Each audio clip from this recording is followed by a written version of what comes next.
I wanted to write enormous naturalistic novels with unhappy endings, full of detailed descriptions and arresting similes, and also full of purple passages in which words were used partly for the sake of their own sound. And in fact, my first completed novel, Burmese Days, which I wrote when I was 30 but projected much earlier, is rather that kind of book.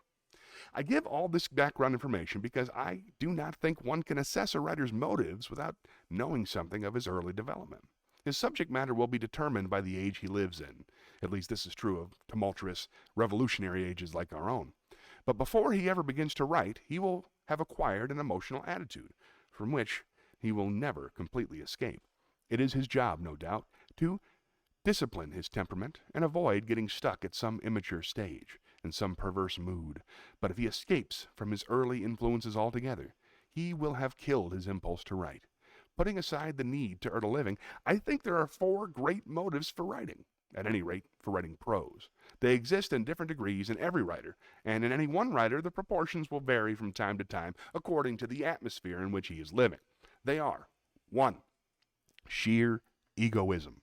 Desire to seem clever, to be talked about, to be remembered after death, to get your own back on the grown-ups who snubbed you in childhood, etc. It is humbug to pretend this is not a motive, and a strong one. Writers share this characteristics with scientists, artists, politicians, lawyers, successful businessmen, and stand-up comedians. In short, with the whole top crust of humanity. The great mass of human beings are not acutely selfish. After the age of about 30, they almost abandon their sense of being individuals at all and live chiefly for others, or are simply smothered under drudgery.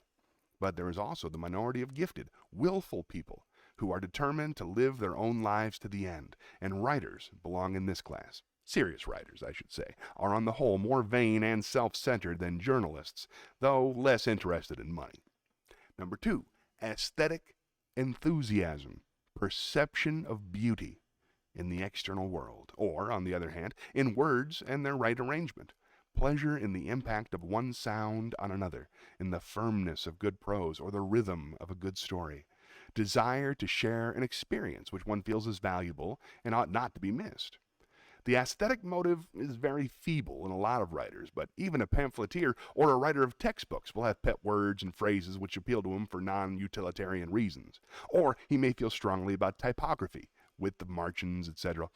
Above the level of a railway guide, no book is quite free from aesthetic considerations. And number 3, historical impulse. Desire to see things as they are, to find out true facts and store them up for use in posterity. Number 4, political purpose. Using the word political in the widest possible sense. Desire to push the world in a certain direction, to alter other people's ideas of the kind of society that they should strive for. Once again, no book is genuinely free from political bias. The opinion that art should have nothing to do with politics is itself a political attitude. It can be seen how these various impulses must war against one another, and how they must fluctuate from person to person and time to time. By nature, taking your nature to be the state you have attained when you are first adult, I am a person in whom the first 3 motives would outweigh the 4th. In a peaceful age, I might have written ornate or merely descriptive books, and might have remained almost unaware of my political loyalties. As it is, I have been forced into becoming a sort of pamphleteer. First, I spent 5 years in an unsuitable profession, the Indian Imperial Police in Burma, and then I underwent poverty and the sense of failure. This increased my natural hatred of authority, and made me, for the first time, fully aware of the existence of the working classes, and the job in Burma had given me some understanding of the nature of imperialism. But these experiences were not enough to give me an accurate political orientation. Then came Hitler, the Spanish Civil War, etc. By the end of 1935, I had still failed to reach a firm decision. I remember a little poem that I wrote at the date, expressing my dilemma.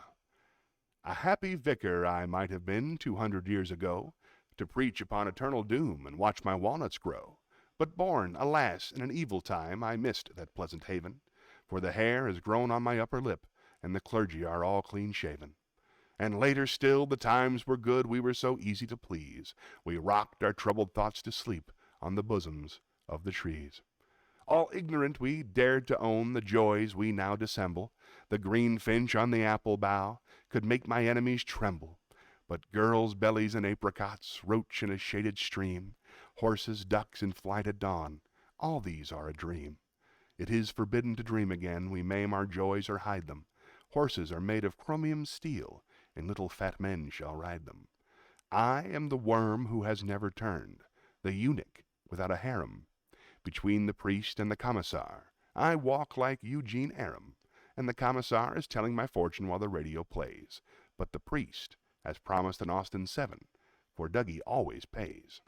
I dreamt I dwelt in marble halls, and woke to find it true. I wasn't born for an age like this. Was Smith? Was Jones? Were you? The Spanish War and other events in 1936 to 37 turned the scale, and thereafter I knew where I stood. Every line of